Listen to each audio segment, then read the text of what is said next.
الفيلم بيبدأ بهاكر قدر يخترق أجهزة شابة اسمها إيما، تليفونها واللابتوب، وبدأ يراقبها ويتفرج عليها بشكل يومي.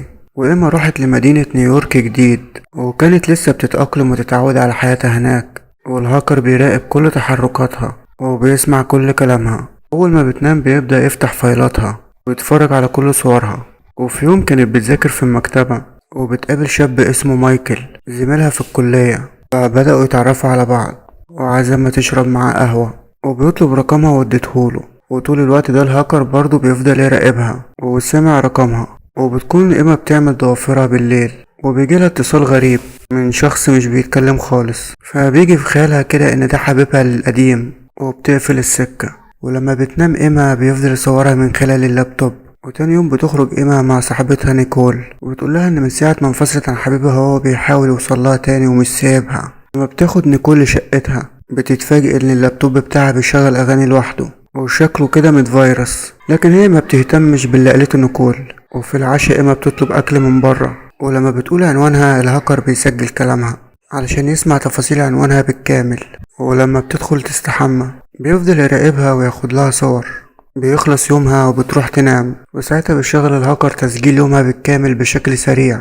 وفي يوم بتستلم إيما طرد من شخص مجهول، ولما بتفتحه بتلاقي مكنة حلاقة جديدة وبتستغرب علشان ده نفس الموديل اللي هي بتستخدمه. فبتتصل بنيكول وبتحكيلها على الموقف اللي حصل، وبالرغم من كده هي وصاحبتها بيكبروا دماغهم ومش بيهتموا بالموضوع ده. ولما بتدخل الحمام تستعمل المكنة بيفضل الهاكر يصورها ويسجل كل تحركاتها.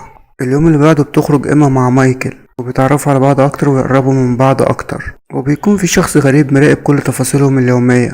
وفي ليلة بيتصل بيها حبيبها القديم علشان يطمن عليها، ولما بيحسسها ان احواله بقت افضل من بعد انفصالهم بتتخانق معاه علشان عمال يستفزها. ولما بتخرج من شقتها بيشغل الهاكر فيديوهات قديمة ليها من على جهازها، ولما بترجع بتلاحظ اختفاء صور ليها من على اللابتوب، خاصة صورها مع مايكل وحبيبها القديم. وهنا قلقت وقررت تشوف ايه مشكلة اللابتوب، فاخدت الجهاز بتاعها وراحت لمحل كمبيوتر. لكن اللي بيشتغل هناك مقدرش يعمل حاجة لانه ملقاش اي عطل فيه، لكنه بينصحها ان هي تغير الباسورد بتاع الجهاز لانه ممكن يكون هاكر اخترق الجهاز بتاعها. وفعلا بتغير الباسورد بتاع الجهاز. ولما بتروح لها نيكول بتقول لها ايما ان بقالها فتره بتجيلها رسائل غريبه من حد مجهول، فنيكول بتقول لها ما تقلقيش، يمكن يكون حد بعتلك الرسائل دي وفاكرك شخص تاني خالص لان ده حصل لها قبل كده.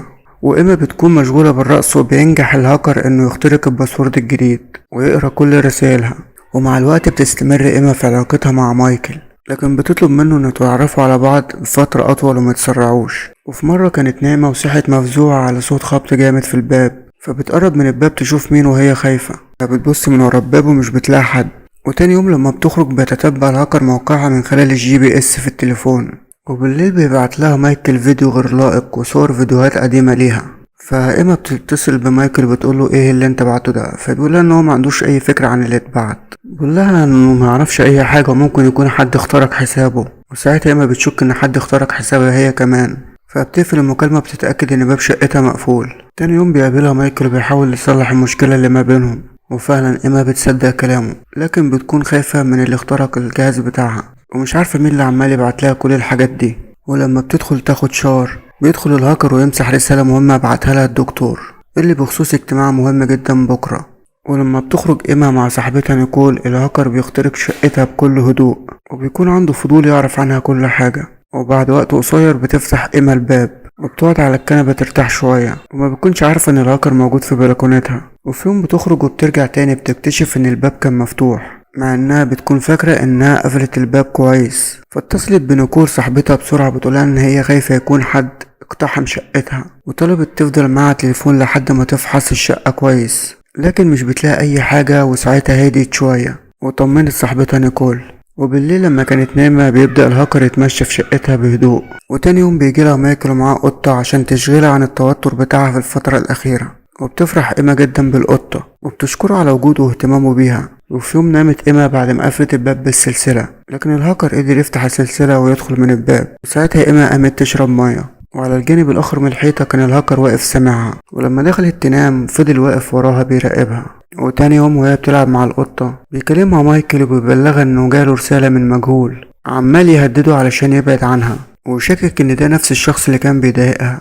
ولما الوضع بيتأزم والمشكلة بتكبر بتتصل إما بالشرطة وبتبلغهم على اللي حصل، ولكن مع الأسف نظرا لأن مفيش تهديد حقيقي أو ضرر جسدي الشرطة مش هتقدر تعمل حاجة، وبتدوها رقم تتصل عليه لو حصل لها أي حاجة. وبتكون إما خلاص هتتجنن. وفي يوم بترجع إما البيت وبتلاقي القطة بتاعتها ميتة، وبتتصل بمايكل وهي منهارة لكن ما بيردش، وبتقرر إما إنها تسيب البيت ده وتمشي منه، وبيجيلها اتصال من رقم مجهول والمتصل برضه مش بيرد، فبتروح إما مطعم عشان تاكل فيه وتهدى شوية، وإما بتروح شقتها وبتكلم مامتها وفجأة النور بيقطع وبتشوف ظل شخص في الشقة، فإما بتخاف جدا وبتتوتر. فضلت تبعد أكتر وهو بيقرب، وفي خلال ثواني الهاكر بيتهجم عليها وبتدافع عن نفسها بكل قوتها، وبيقدر الهاكر ان هو يخطف ايما. وبنعرف في اخر الفيلم ان دي ما كانتش الضحية الاولى والاخيرة للهاكر ده، وان كان في قبلها ضحايا كتير جدا.